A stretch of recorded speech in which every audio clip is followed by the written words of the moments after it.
Yeah, shotgun. So you can just mute one.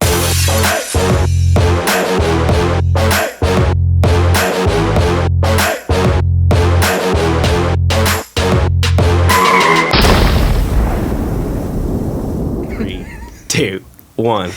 What up, YouTube? This is your boy, Matt101. I am here with my co-host, the infamous, the legendary, the Harley-riding, gun-slinging rascal flats that he is. His name is Chris, the Shotgun Pasco. What's going on, everybody? How we doing today? That's my boy. That's Matt, my boy. I am hyped up. I am so hyped about this right now. I'm stoked. This has really been in the works for a hot minute. For a long time coming. I mean, look at this studio. We got it. Is we this got not it made. legit, guys? We This got it is made. Too legit to quit. But anyways, guys, let me tell you what this is all about. Welcome to the #1 podcast this side of the Mississippi. We can't beat those LA guys yet. We will, though. One day, mark my words, we'll get there. This is called the Real Success Podcast with real people. Success doesn't always mean that you're a millionaire. In all reality, it means that you're just really good and happy doing what you're doing. And we want to show that in this podcast. It's virtually limitless of the cool people that we can talk to. Right on. Me and Chris are part of, in my opinion, the best industry in the world, which is the real estate industry. #1. Number one. We're very fortunate to be in a pretty good position within that industry, and we get to meet a lot of cool people. We are in an opportune spot where we can do things like this and devote some time to this, along with still delving headfirst into our real estate career. So I thought this was an amazing opportunity for both myself and Chris, and I can't even tell you guys how excited I am about it. I think you guys can tell, but I am stoked. This is the first episode of many, and I think we'll get better and better, so please stick with us. And we'll delve into real success. Now, I do just want to address my current subscribers real quick, since we're launching this on a channel I previously had. This is my pleading with you to stick with me and follow me through this journey, because I've gotten a lot older since you guys last seen me. You notice that none of my old videos are on the channel. It's completely revamped. I think it will just get better and better. As you know, life evolves, life changes. I'm getting older. My interests are slightly different. Thank God for you guys. I still love motorcycles. We'll still do motorcycle stuff here and there. Absolutely. Yeah, and my boy Chris. #1. My boy Chris is an avid Harley rider. I think I will pull the trigger on a Harley. It's almost riding season, soon. bro. I'm excited. We're almost there. If we can just get through this COVID-19 craziness. Dude, to be honest, I think riding a Harley doesn't affect being quarantined, right? You can... That's No, fine. I think you get fresh air. Yeah, you're out. The wind blows through your hair. It's really nice and relaxing. Here in New Hampshire, we're not required to wear helmets, which is, I guess, very different from a lot of states. Live free or die. Live free or die. That's why my boy Chris is a Harley riding, gun toting slinger over here. Sure. New Hampshire's the only place to be. Granite State. That's baby. it. Grand State.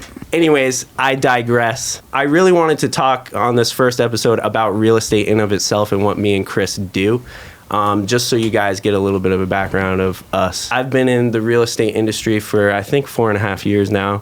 I got licensed pretty much some point 2015. I don't remember exactly when. And I didn't close my first deal until 2016, I think. I can't really remember. Damn.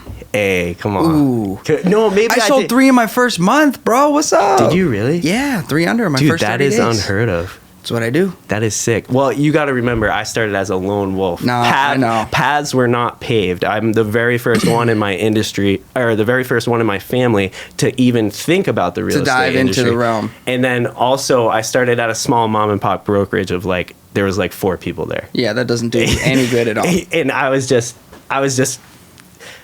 throwing stuff at the wall trying to get Yeah, through. but now we're soaring with the Eagles. Oh, yeah, we're as... Hey, the #1 real estate brokerage in the world, globally known, RE/MAX.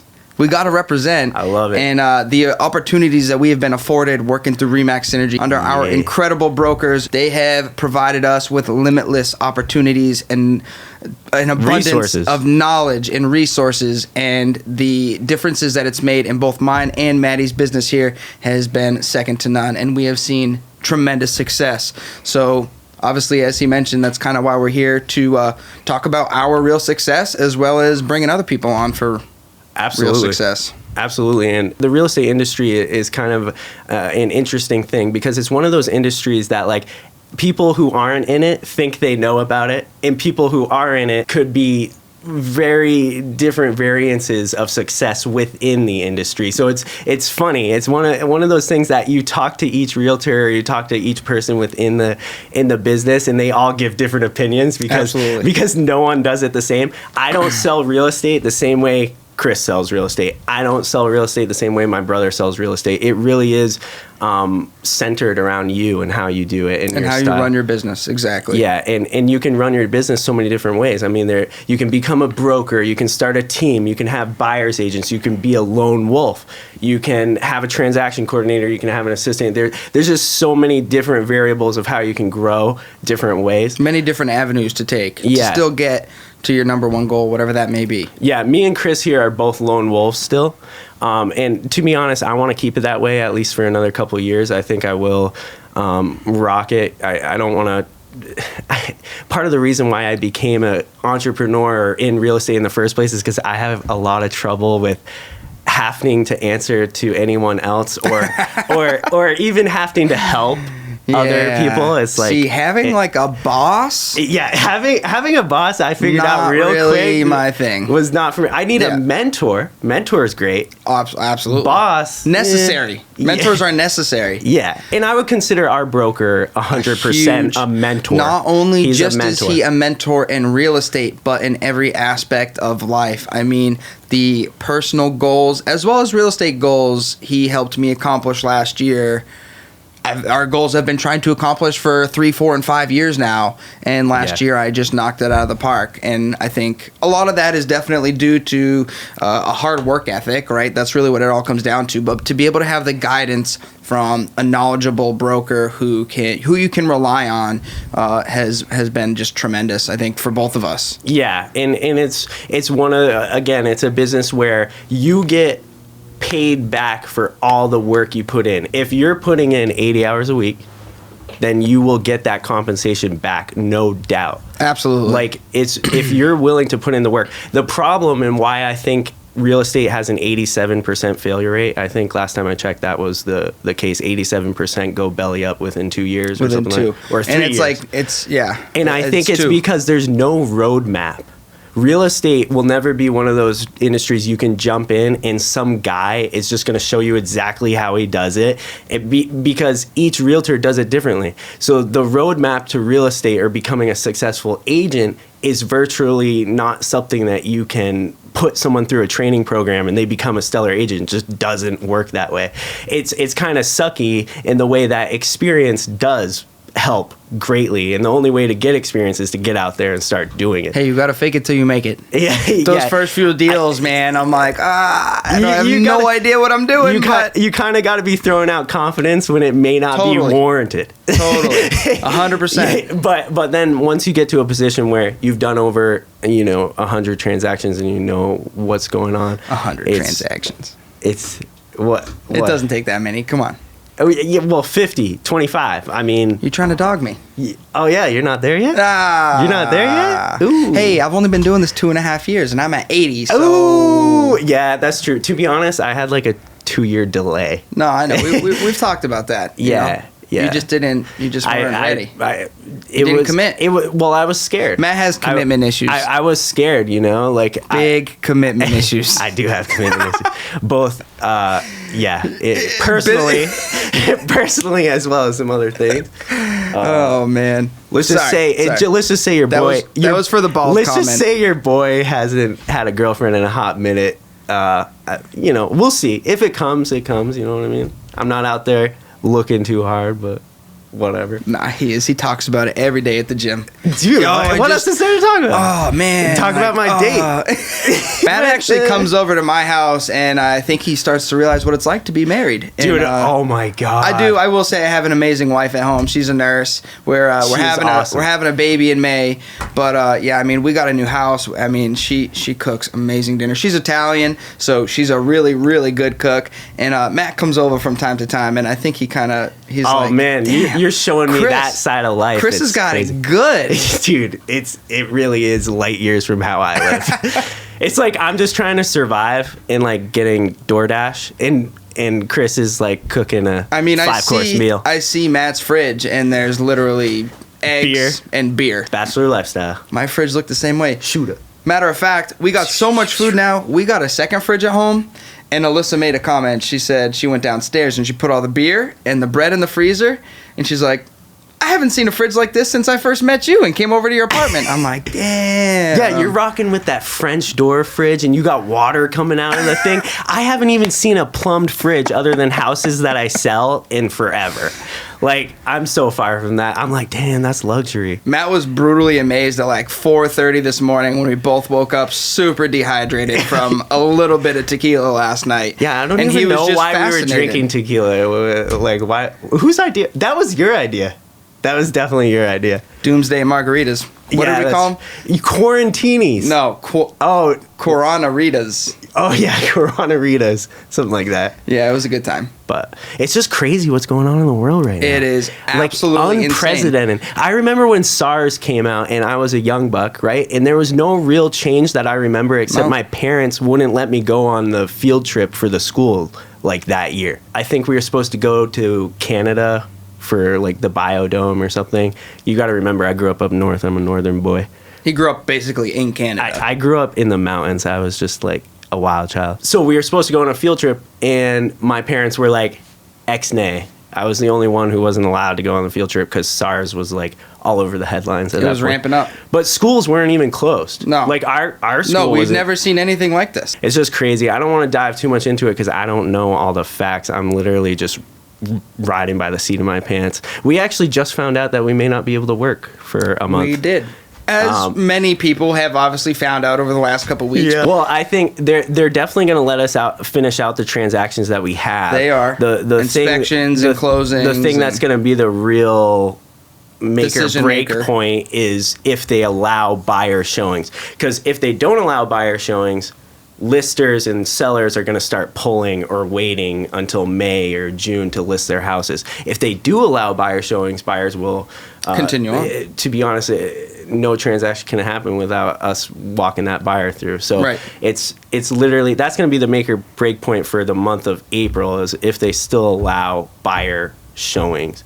And if sellers still allow it, even if they do allow it, I know none of mine personally, but I know a lot of realtors and colleagues that we work with and have spoken to, a lot of sellers are now hesitant and are starting to pull houses already. Absolutely. And they're like, nope, we want it off the market. It's funny. I've seen both sides of it. So I actually had the other side of it where I had a buyer rush because he didn't want anything to change. And I had a seller rush because they didn't want anything to change because they're worried about a recession.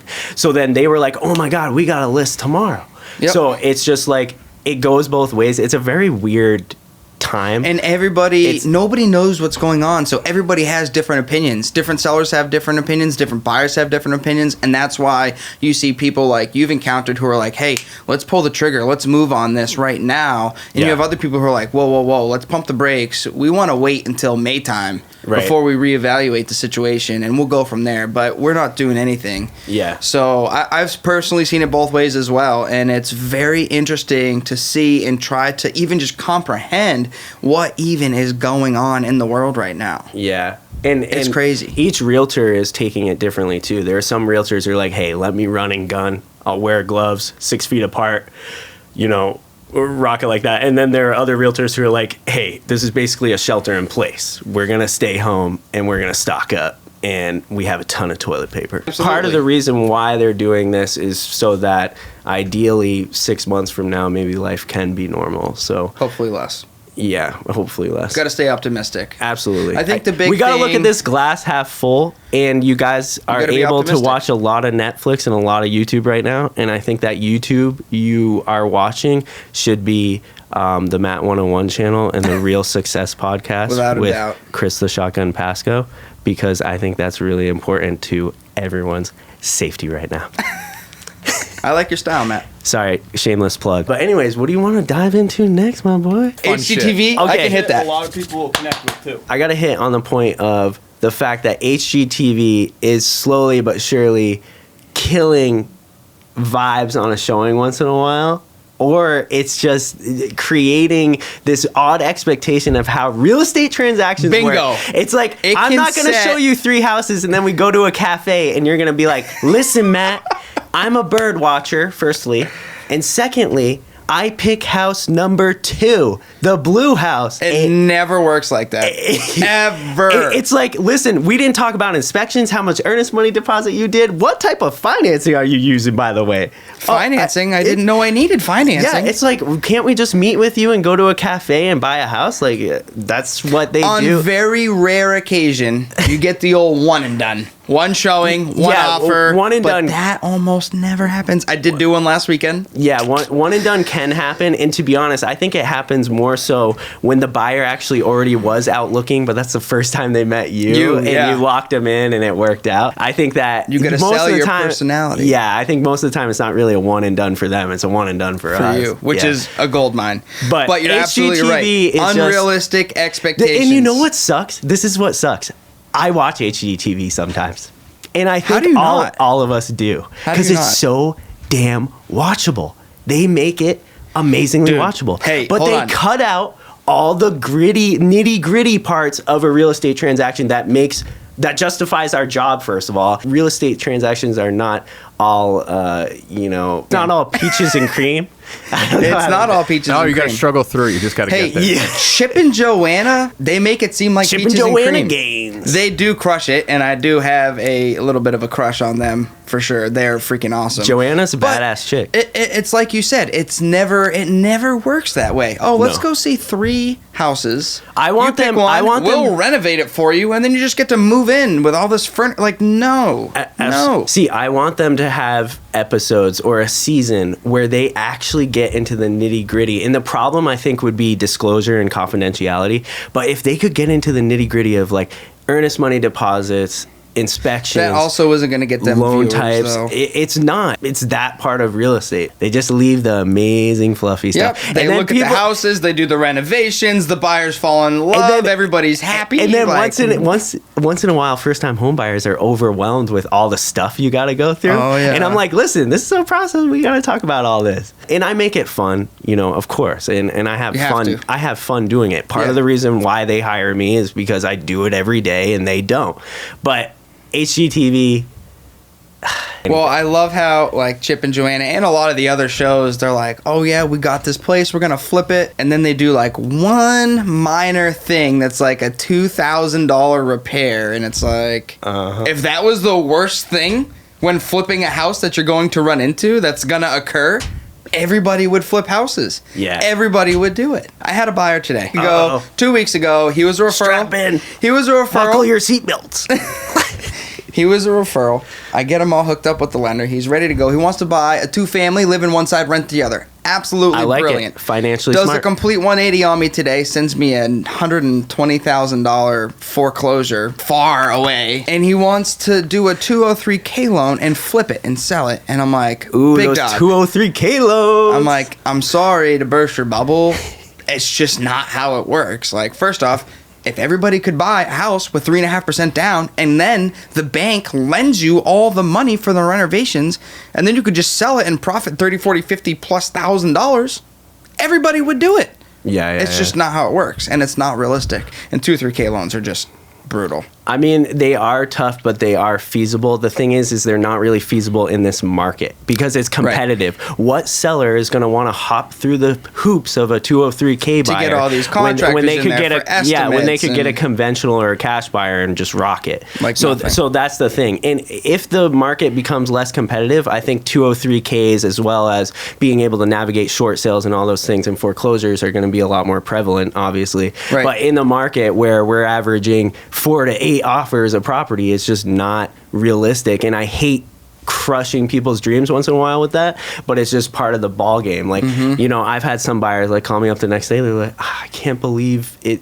went with 8 offers, like I can't believe. I was like, I told you so. What was the one you hit like 2 weeks ago? How many offers did they have?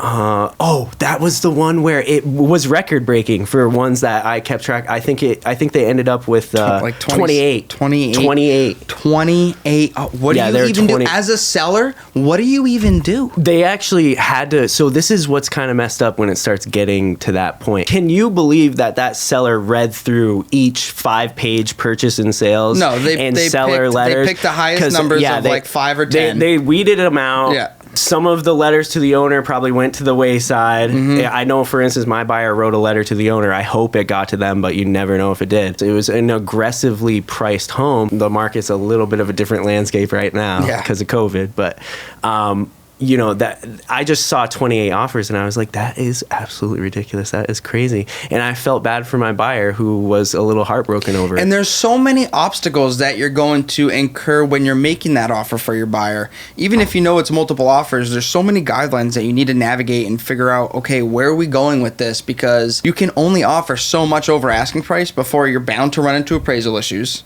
9 times out of 10, your buyer probably doesn't even have the cash to cover the difference. Yeah. So if you have an appraisal contingency, the sellers are probably like, nope, we have a conventional for maybe 15,000 over, no appraisal contingency, versus somebody who offers 30 over asking price with an appraisal contingency. It's just not going to happen. Navigating a competitive market with buyers isn't always warm and fuzzy, and that's what kind of sucks, It's not really fun all the time. Yeah, I mean, sellers are where it's at because you get 28 offers on a listing. Right, but that could definitely switch. We're going to see that change in our careers. We've seen kind of competitive to more and competitive. It's been building up and building up. Wow, we have no inventory. It's crazy. And then now it's starting, I think because of the time of year and things that are going on, it's starting to get a little bit more equal. But, I mean, it's just one of those things like HGTV doesn't show you the ins and outs of navigating a competitive market with your realtor going house to house. And that's one of the things that some buyers, because they're so jaded by these programs, don't realize. The other thing that I hate is real estate seminars in Boston is absolutely killing me. Literally, all they do is they bring you in. They say, hey, there are ways to buy houses with 0 credit and 0 money down. We can get you financing. You can become a real estate investor tomorrow. You can do it. It's the worst. And then I get calls from these people because in the real estate seminar, it tells you to call 5 realtors like within the seminar, and it asks you to call them to become part of their team, their real estate investing team. And so I get these calls and they're like, hey, and I can tell from a mile away if it's a seminar goer. I can tell Sniff them right out. As soon as they call me. Yep. Because they say, they ask the right questions. I'm not signing in. They do ask good questions because they are trained, but they're like, I'm not signing an exclusive agency with anyone. I'm just, if you have something in this whatever, in this location, could you please make me the top of your email list to reach out to or whatever? No. And I'm like, listen, I appreciate people who go to seminars because you're trying to make a change. That is awesome. That is great. You're trying to get motivated. You're trying to look to build wealth a different way. Go for it. I say that's great. But the problem with these seminars is they're just installing false hope in all these people.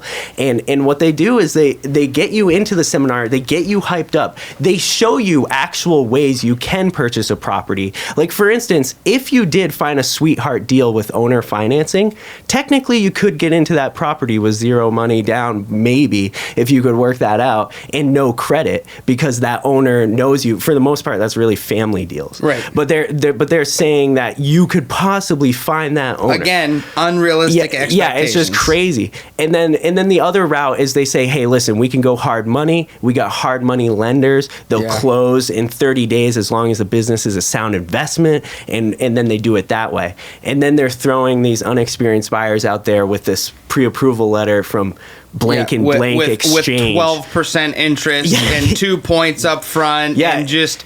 And then you ask that buyer for a $3,000 earnest money because it's competitive, and they're like, what? We don't. No, we don't. We don't that. have money. Yeah, it's. But I thought we could buy a house without any money. Yeah. So that's one thing that I like really don't like. And also in those real estate seminars, people don't always see through it. But at the end of the seminar, they almost always plug their education program or their inner circle of how to get access to all their resources that they worked 25 years to get. For and $399. if you just give us $399, we're gonna give you this list before you leave today. It's like, guys, can't you see that this is not how it works? You know what I mean? That's called ripoff 101. Yeah. And so the problem is some of these seminars do have some good information within them. Yeah. Because I had someone ask me, like a current client, and I was like, well, I mean, sure, if you want to go there and get some more education or information, go for it. But don't buy anything, please. And let me know how it goes. To be honest, I think they're just trying to sell education, trying to sell courses. And in all reality, those real estate seminars are going to be a lot more important in a less competitive market. Because once the market becomes less competitive, it's a lot more viable to do owner financing deals, to get short sales for cheap, to get a decent foreclosure that's not going to go like over asking price or cash by an investor. Right. I mean, there's so much competition. So that information and education that they give will come into play eventually, but it's just like it's not really realistic for most markets in the United States right now. That's it. Just not happening. But yeah, anyways, I could harp on that all day. I got something I want to talk about. What do you got, my man? More unrealistic expectations, but I like it. with sellers. And the thing that everybody knows and talks about, Zillow estimates or Zestimates. Zestimates, the most accurate thing I've ever seen. Don't even get a market analysis from a real estate professional. I'm pretty Just sure. go on www.whatsmyhouseworth.com and you'll get a number. Zestimates are like throwing a bullseye every time. I mean, I can't believe how accurate they are. It's just amazing. What are some of the things that you do to discuss with sellers about Zestimates, and how do you go about handling that? I'm so happy you asked me that question, and I say the same thing every damn time to every one of my sellers. I can't wait. I say Zestimates are done by a proprietary algorithm that Zillow created. You got to realize Zillow is a tech company. I actually had the opportunity to meet Spencer Rascal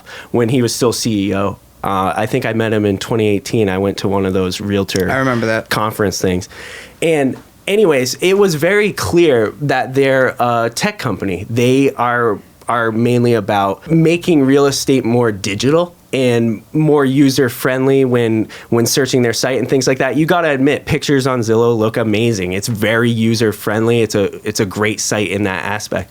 But the problem is they throw out these things like Zestimates and monthly mortgage payment estimates. Without your taxes and insurance. They don't factor in anything. They are throwing out these numbers. Buy this $450,000 house for $1,347 a month. Yeah, That's great. They're like $1,347 a month. You missed the $1,150 in taxes and insurance. They're not factoring in loan type, credit worthiness, taxes, insurance, your escrow accounts. Yeah, I mean everything. And then as far as the Zestimates, I'm like, listen, this is their proprietary algorithm, and they take homes with similar square footages and acreage, and they just throw them together and make that a comparable without factoring in finishes or anything like that. Location. If it was that easy to estimate the value of a house, let me tell you one thing. Appraisers would not have a job. Realtors would not have jobs. Realtors would not be able to give broker priced opinions. It's not that easy. You need to factor in so much more. The way that we literally give opinions on value of a piece of real estate is a very intricate. I mean, to be honest, sometimes I dread when I have to do a CMA because I know it's going to be like 4 hours of brutal mayhem and research. But it's worth it. It's totally worth it. It's totally worth it. But Zestimates are not the way to be. Never, please, I beg of you, do not base your home's value or what you think you're going to get at list price by a Zestimate. Do not do it.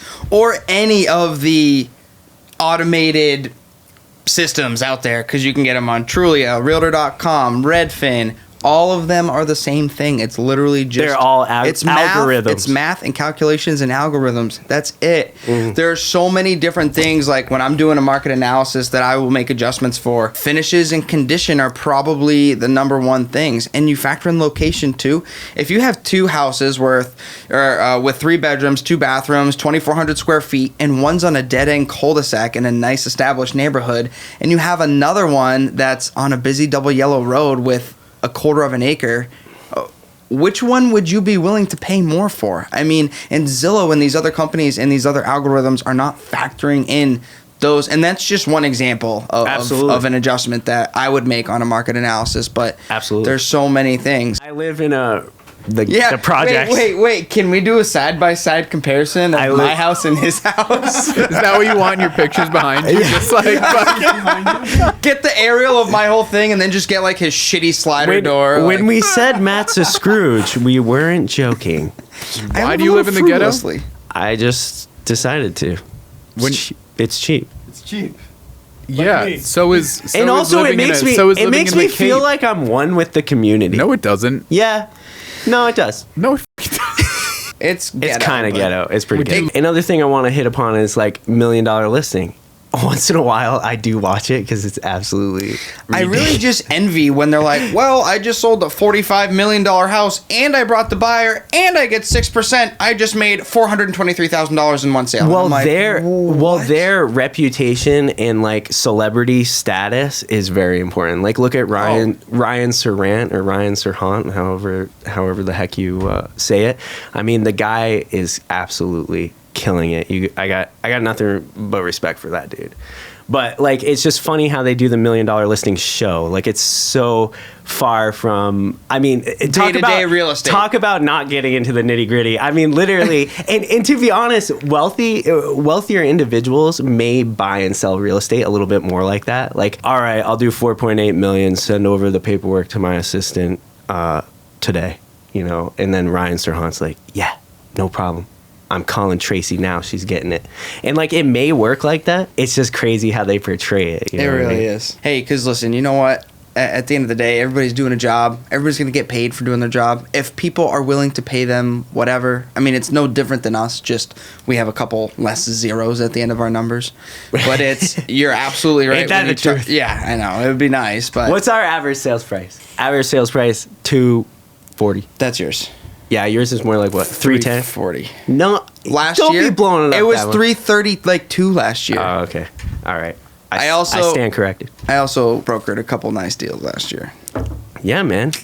You're killing it. Well, you're distracting me. But all right, my bad. Seriously, they're so like you said, far from nitty gritty, but they're just unrealistic. Can you picture yourself $1 million listing soon? No. $1 million listing, New Hampshire. Cool. $1 million listing, New Hampshire. I do have $1 million listing on the lake, so hey. But seriously though, it's just like, hey, let's throw a rager at your house. We're gonna call it an open house, but it's just gonna be a party, and we're gonna have scallops wrapped in bacon and champagne, and people are gonna swim in the pool. Like, how do they rock that liability-wise? Right. Does everyone have to sign a waiver? Happen. That's what I think about with some of those real estate shows. Like, it could never happen. Yeah. Think about how uptight we are for selling $200,000, $300,000, $400,000 houses here with liability and disclosing information. Dude, they all must sign hold harmless agreements. Like hold harmless and liability waivers. Dude, they throw like 100-person bangers. Yeah, with $18 million with alcohol Hollywood on homes. Property. Yeah. With food served by a third party. Yes. Literally, they have butlers. At an open house, we have butlers. It's like, I smell lawsuit here. I'm lucky to have some fresh chocolate chip cookies in water bottles. Now I don't even get that. I get hand sanitizer, gloves, and face masks at my open houses. I can't even do open houses. Yeah. Well, we're in a weird time. We're in certain circumstances, obviously. But I'm just saying, I'm lucky to get chocolate chip cookies. Yeah. And they literally are like, let's do shots of tequila. Yeah. You know what's funny is, do you notice that there's more alcohol at broker open houses than there ever will be for, like, there's no alcohol public open houses. Realtors. But broker open houses, that's a different ball game. Yeah. We got seafood. We got third party Dude, everyone's food. like, come to the broker open house, give an opinion, free eat lunch, this sandwich, and also we got wine. And we're gonna, you can win an iPad. I'm like, Andrea, it's 1:00. I'm already battling alcoholism. And they're like, it's fine. I'm like, no, it's not. The last thing I need to to do is start drinking at 1 o'clock. Because if I start at 1 o'clock, I'm doing no work for the rest of the day. It's like, then what? All my clients are like, what happened to Matt? Haven't heard Normally from him Matt since texts me 1. right away. Yeah, it's only 12:30 and I didn't hear from him all day. Matt's in the back of a dimly lit bar hitting on a girl he shouldn't be hitting on. I can't wait until we can go back and dine in restaurants again. That would be nice. I actually had a situation the other day where I was with a client and I wanted to do nothing but take him out to dinner after the appointment. Yeah. Sometimes we got to do that. Couldn't do it. COVID. I love wining and dining clients. That's actually one of my favorite things. It's one of the things that I noticed really changed in me, like over the last year and a half. Like I wasn't big on taking clients out or like doing anything. Dude, my like dad that. lives by that. Yeah, now I do it all the time because it is really great and it really does. It creates a stronger relationship and a more open dialogue, which God knows is super important in any real estate transaction. Yeah. Do you ever get the clients who don't want you to pay for their meal? Oh, yes. I had to argue. Yes. I've had clients give me gas cards. They're like, we can't believe how many places we asked you to show. Here's a gas card. And I'm like, guys, this is my job. It's fine. Tax write-off. No worries. Tax write-off. Yeah, no worries. I almost fought a client the other day about the bill. I literally was like going to tackle the waitress and rip his card out of the thing. I'm like, no, dude. I'm like, I just sold you a house. I just got a commission. Let me. There's a fine line there. I know. Well, you don't want to disrespect You him. don't want to disrespect. No, you don't want to can't. be insulting. It's You like can't. getting a gift and giving it back. Like you're not supposed to do that. But there is a fine line because some clients literally don't understand that that's on us. Like Right. one of the things that we do with clients is absolutely Take them out to lunch. Yeah, take them out to lunch or dinner. whatever. And it absolutely is a business write-off. So we can totally write that off. It's all said and done, and you can just take them out and celebrate with them. It's a good feeling. Well, clients really do become friends Yes. because you end up spending day after day with them for maybe 2 months, and 3 then it's months, zero contact. 6 months, yeah, and then it's nothing, and it's an interesting dynamic because you do develop quite a relationship because you talk about so much, and their lives and their kids and their pets and your life and everything. It's a very involved transaction. No matter what, Probably it's not like the car business where they walk on the lot, you sell them a car, like that stigma around used car dealers or Of whatever. course, they're the it's worst. like they're just trying to sell cars. I mean, they're worse than realtors, but I'm just sorry. I think real estate is more on the consulting side It is. and less the sales. It's a guidance. It's a guidance. It's a and mentorship. how much can you sell a house to somebody? I mean, they walk in, they know within 10 seconds if they like it or not. I don't understand how people think that we could ever force Sell you. someone to buy a house. No, I literally there is none of that. It's not real. I sell my personality and I sell my experience and my guidance and my availability because you can call me. It was 11 o'clock on Sunday. I was on the phone with a client. Yeah. Hey, got to do it. I still think it's funny when clients ask me if I show after 5. Or if I show on the, they're like, "Do you work the weekends?" Hey, and I'm like, yeah. I know a handful of realtors who don't show houses on the weekends, and to me, it's baffling because most people are available on the weekends or After evenings 5. During the week.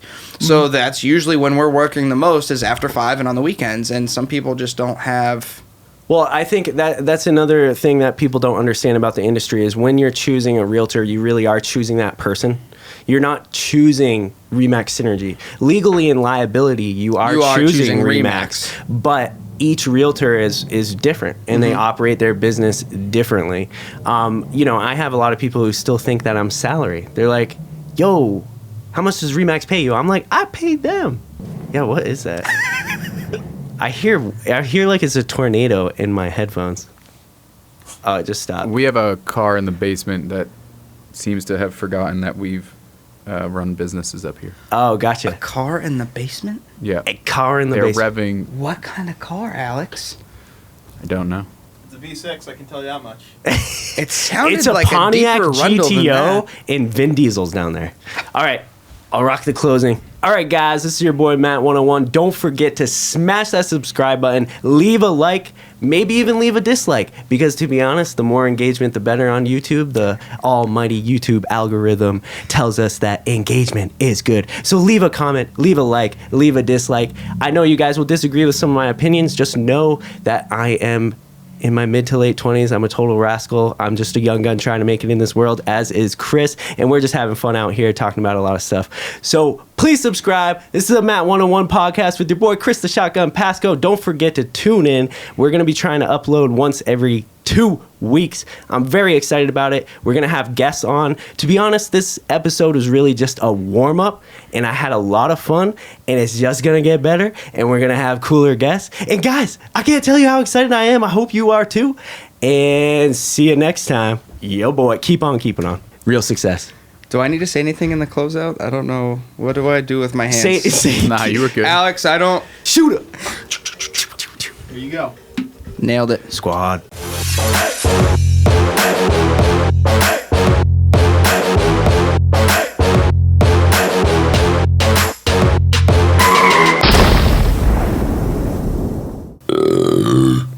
Is this good? Testing. Did that sound nice?